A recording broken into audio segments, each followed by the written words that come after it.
Good morning, Fords. Hope you're all having a very relaxed Wednesday. Halfway done the week. I'm John McGarry. And I'm Maya Cantorino, and we're bringing you this week's first edition of H-Vision.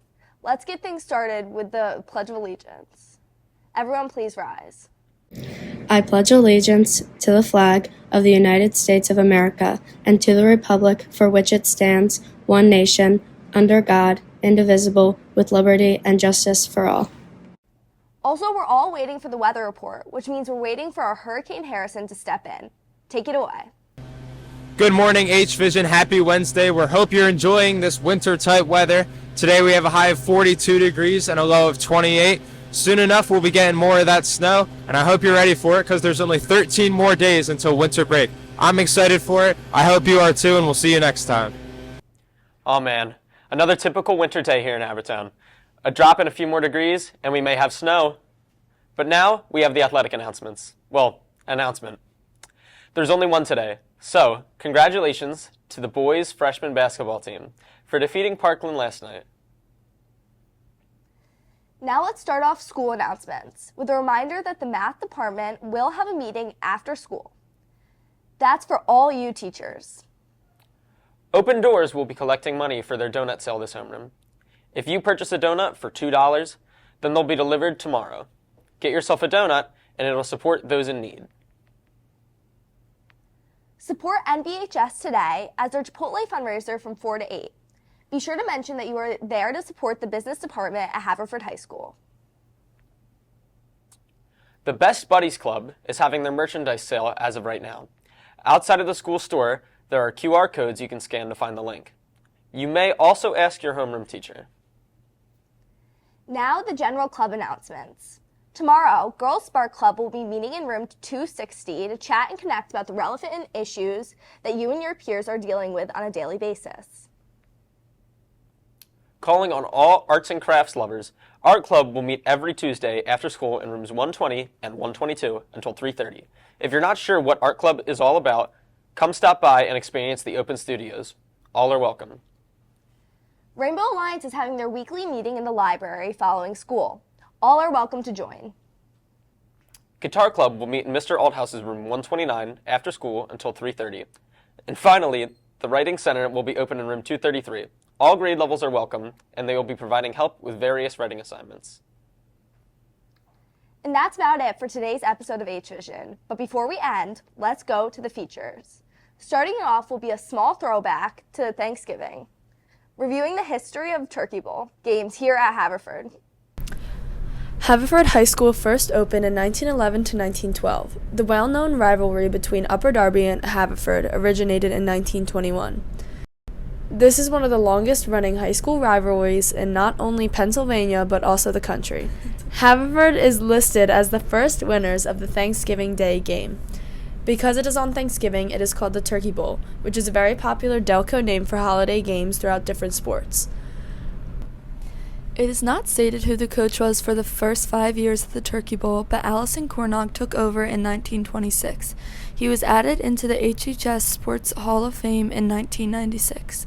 Dr. Tito Augustine Ranieri played 3 sports, including football, under Coach Ali Cornog. After becoming a Villanova University and the University of Pennsylvania Medical School graduate, he showed his appreciation to Coach Cornog and all he taught him by helping with the dedication and designing of the field that is named A.G. Cornog Stadium.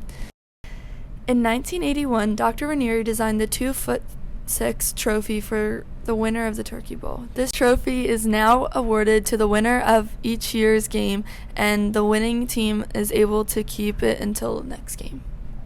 I'm here with Mr. DeCina, our athletic director for Haverford. And Mr. DeCina, how do you feel about the Turkey Bowl? I feel so good. You do? Yeah, we're going to dominate. And I heard that you used to play in the Turkey Bowl actually a little bit ago, and how was your experience with that? It was unbelievable. I had the experience of being a captain on the Haverford team. It is one of the oldest traditions in the country. So it's a really cool thing. It's a really exciting game.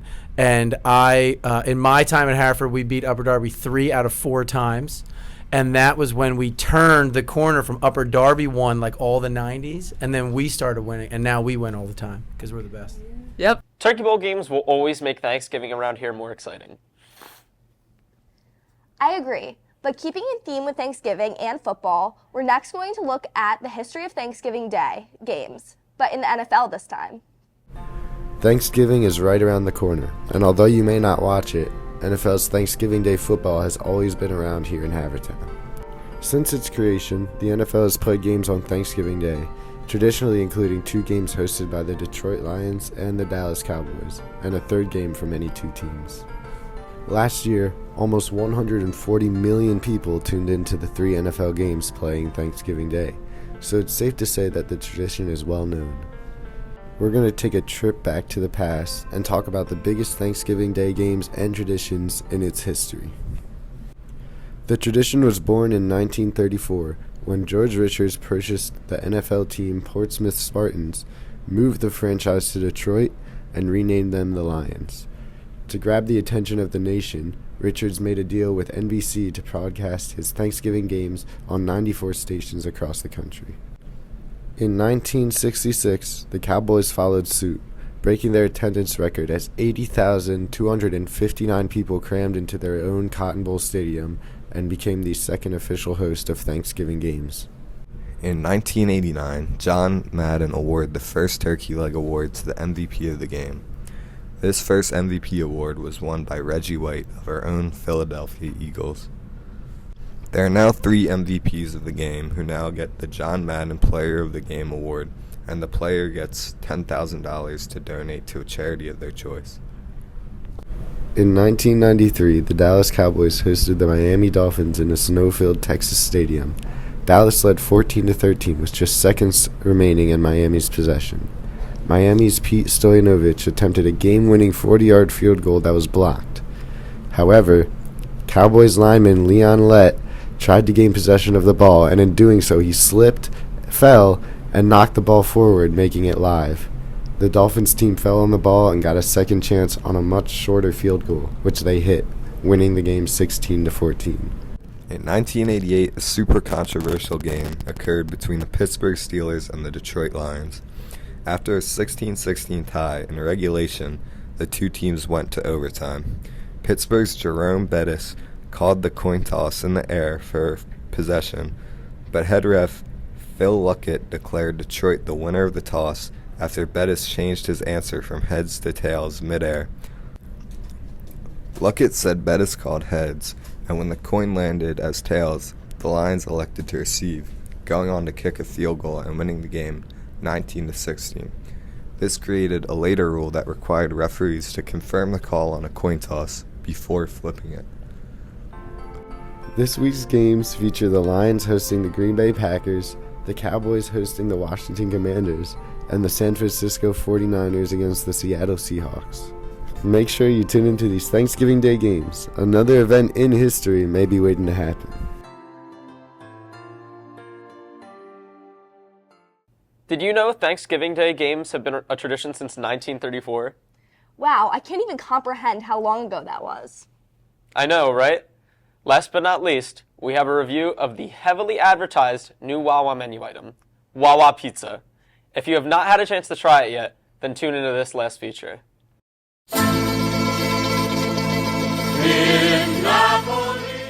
Wawa has pizza? What's up, H-Vision? I'm Matthew. I'm Julian. And we're here and we're gonna review Wawa's pizza.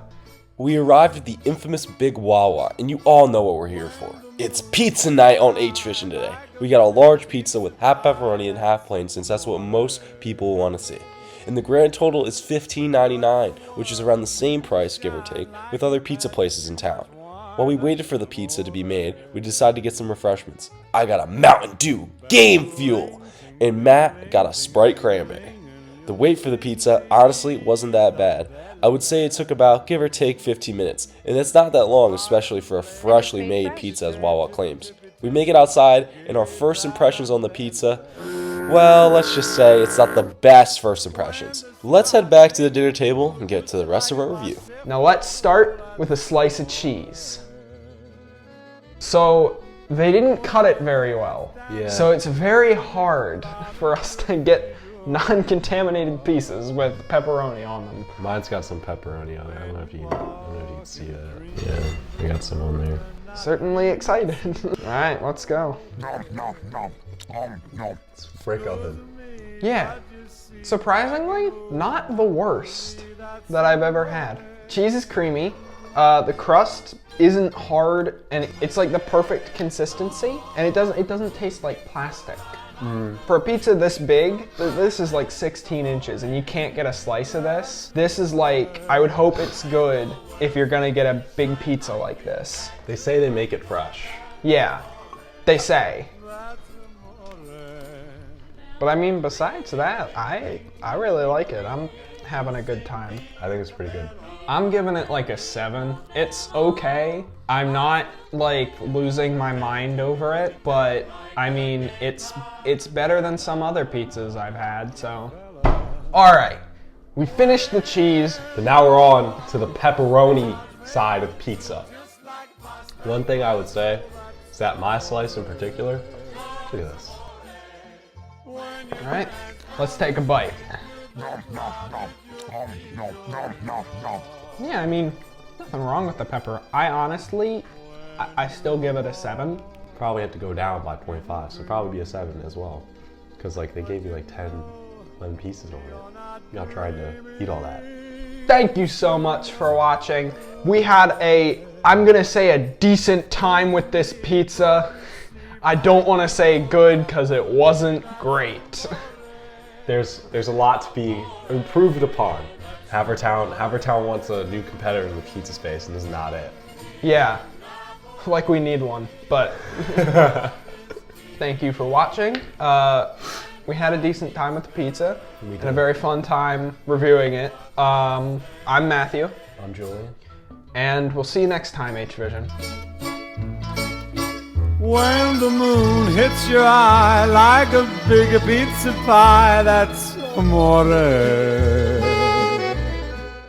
Interesting. I think I might need to try it for myself, just to see if I would like it.